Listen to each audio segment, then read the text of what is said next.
Hello po ma'am, Box TV. Magandang araw po sa iyo.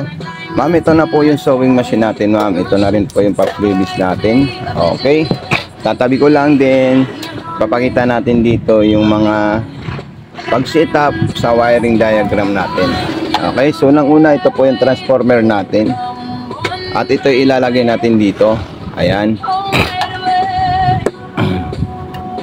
Okay. Itong wire natin, isasaksak natin sa regular outlet natin yan, ma'am. Okay. So, ayan po siya, ma'am, Box TV. Then, sunod natin, i-open natin ito. Ayan. Mas makikita natin yan. Lalagyan natin yan ng sinulid po, ma'am. Okay, ma'am, Box TV. So, ito na po siya. Maglalagay po tayo ng sinulid. Ayan. Katulad din po ito ng na-order mong isang Toyota. So, magkahawid lang po sila. So, unang step ang gagawin natin, igaganito po natin siya. Ayan. Okay. Then, ayun naman po.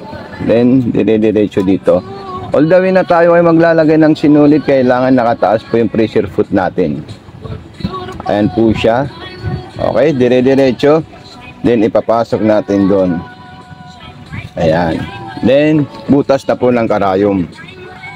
Tapos, i-slide natin ito. Makikita natin yung bobbing natin, itaas natin ito, ma'am.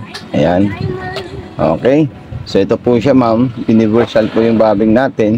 So, ilalagay natin dyan at meron tayong makikitang maliit na biyak po doon. At doon po natin isasabit din. Ipapakain natin sa kanya. Ikutin natin yung hand wheel para makain niya po yung sinulid sa ilalim. Okay. So, ganyan lang po siya. Kadaling gamitin itong sewing machine natin. Ayan, ilalagay natin muna sa street line. Ayun. So, ayan po silang dalawa. Hihilain ko na po sila para makain niya po. Ayan. Okay, so ilalagay natin sa likod. Tapos, tayo ay maglalagay ng tela. So, kahit anong klaseng tela po yan, pwede natin yan tahiin. Ayan. Street line. Then, meron tayong distance na number 3, number 2, at number 4. So, ayan, ito po yung reverse niya. Ayan, napaka-smooth. Tuloy natin siya. Ayan, ang ganda ng speed control ng ating sewing machine. So, ayan. Then, kukuha naman po tayo ng mga zigzagger natin. Ayan. Depende kung anong zigzag ang gusto natin po, ma'am. Ayan, pwede tayo kumuha ng 8 and 9. Then, spacing dito sa gilid. Ayan. Yung mga borda po niya, pwede rin po siya. Ayan, borda, embroidery. Punta tayo sa number 14. Ayan, 14 at 15. So, gawin natin siyang masinsin para mabuo niya po ng maayos yung borda na ipapagawa natin sa kanya. Ayan, napaka-solid at napaka-smooth po siya, ma'am. Okay, so maraming salamat sa Ma'am Box TV sa mga concern niya at pag-abil niya sa ating store at sa malaking tiwala niya sa amin. Ayan, so ako po ay taus-pusong nagpapasalamat kay Ma'am Box TV.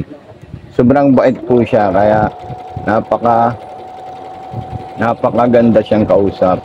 Once na siya ay nag-abil, automatic yun na po yung kukunin niya at yun din po yung ibibigay natin kay Ma'am Box TV.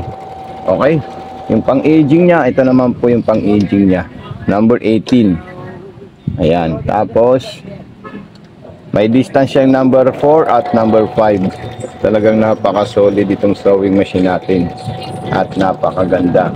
So, Ma'am Box TV, nandito po yung mga another pa-freebies natin. Okay, nakalagay na po dito. I-open mo na lang po dyan. Tapos, paki-unbox na lang po ito, ma'am, once na ma-receive po siya, ma'am. Okay? So, maraming salamat kay Ma'am Box TV.